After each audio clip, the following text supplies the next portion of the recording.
I said good morning. Good morning. Only half of you are saying good morning. Is it really a bad morning? I know all of you are really curious to make a lot of money. How many of you are interested in making more money? Hello? Yeah. And I also know when it comes to people, business is always a challenging business. Yes or no? Yes or no? Yeah. So I'm going to spend some time with you to really understand how this disruption is actually happening. I know we have the people from Growth Enabler, they're going to come and they're going to talk about the disruption is happening in the business world. But in terms of people, let me just try and figure out how it is. Last November, after our global convention in the US, I went to a conference in the Vegas. It's a technology conference. And some serious topic came up. And they said the 70% of whatever business that we are doing today right now will be out of business 5 years down the line. Is that a shocker for all of us? Hello? Yeah? So, it's really a big shocker. So, the question disruption and disruptive, it's like a tsunami for all of us. We don't want to hear those words. How many of you wanted to hear that word? Right? I'm actually a subscriber of this particular e-magazine portal called Maxter. How many of you have this? Maxter? Yeah. It's about 5,000 magazine on your iPad. All you need to pay is about $5,000 per year, but they have an offer. I paid only $2,000.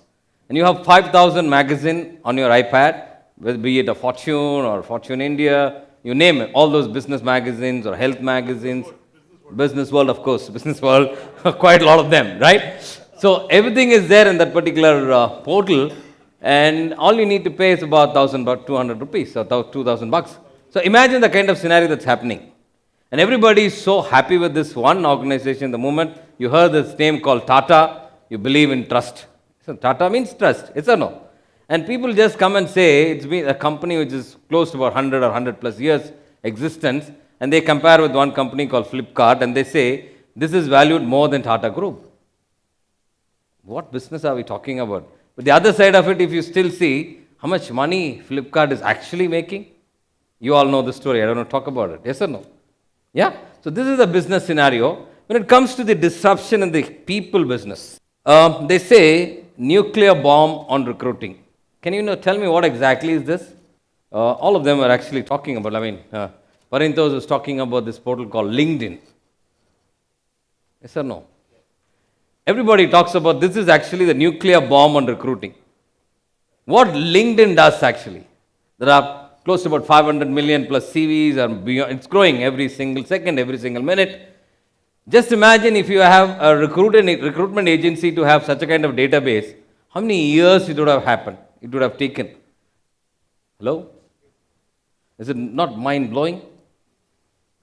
And what it actually happens, what's going to be the scenario of these recruitment companies, all these people business who actually try and figure out and find people for your organization?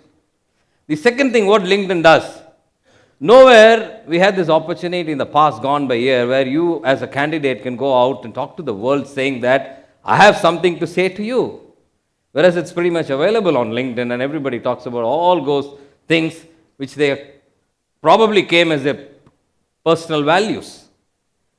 Now, another interesting thing that we're talking about when it comes to the corporate world, this word is pretty much a big word, talent management. What is talent management?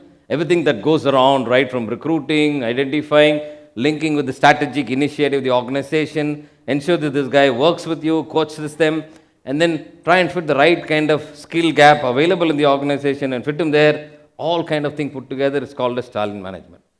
But the question here is, I'm an entrepreneur for the last 21 years, starting from a scratch, build around a business, 3 different locations, some of our businesses that we are into highly people intensive. You have a carpenter to interact with, and you also have a CEO on the other side to interact with, different levels of people. So the challenges of an SME It's different. Yes or no? It's totally different. Whereas in the corporate world, if you look at it, there is a traditional induction process. And people say you have to go on with all this traditional induction process. You have people coming into the company, you give a 6 long months of induction, and the kind of people that we have in our organization, they just leave you and go in about a week's time. Where do we have this? All this methodology is going to really work for you. It's not going to really help you. So coming back to this SME, there are high challenges, very, very high challenges. How do we attract the right kind of people? Even if you attract right kind of people, can you pay them that kind of money that you have? How do we really sustain these kind of things? So if you really look at it, I know this Kerala is pretty famous for all those major jewelry chains. Yes or no? Now look at the business scenario. There is a conventional jewelry guy. He opens the shop in the morning, go back in the evening. He makes some money. He's got some set of customers he meets every single day. There's another type of jewelry business owners where they come in, the shop is pretty much bigger one. It's all about the number of kgs of stocks that they have. In the evening when he go back, he looks at the market price. Okay, yesterday it was so and so price, today the price gone up. Whether I made money or lost money. The third guy comes and says, I have chains of store. I go by valuation game. I have people investing in my business. I don't talk about stock. I don't talk about anything. I talk about this game of taking the business to the next big thing.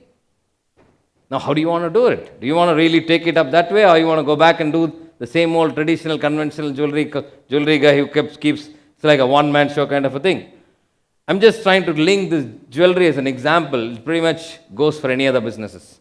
So how do you really scale up your business? What are the things that you need to do?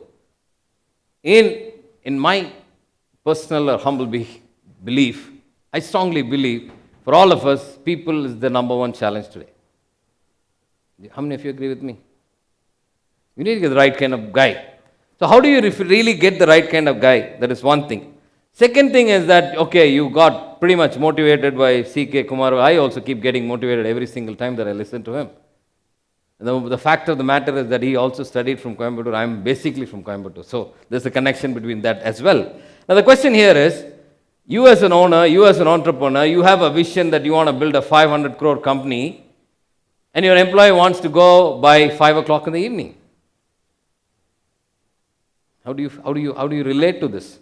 You're charged up. You want to really go back and do something tomorrow morning because you're inspired. You have all the tools that we're talking about today, but your guy is coming and telling something else. So do you really align the vision that, okay, if I become, I have an entrepreneur who's known to me, a very, very, very good friend of mine. He tells, about 10 years back, he was asking all those managers, what kind of car you guys drive? Is it Honda City, Toyota, Corolla? Okay, if I grow this much of business in 10 years down the line, I assure every one of you drive a BMW or Merc or Audi. So if you kind of align your vision with your team, that's a very important exercise that you need to do.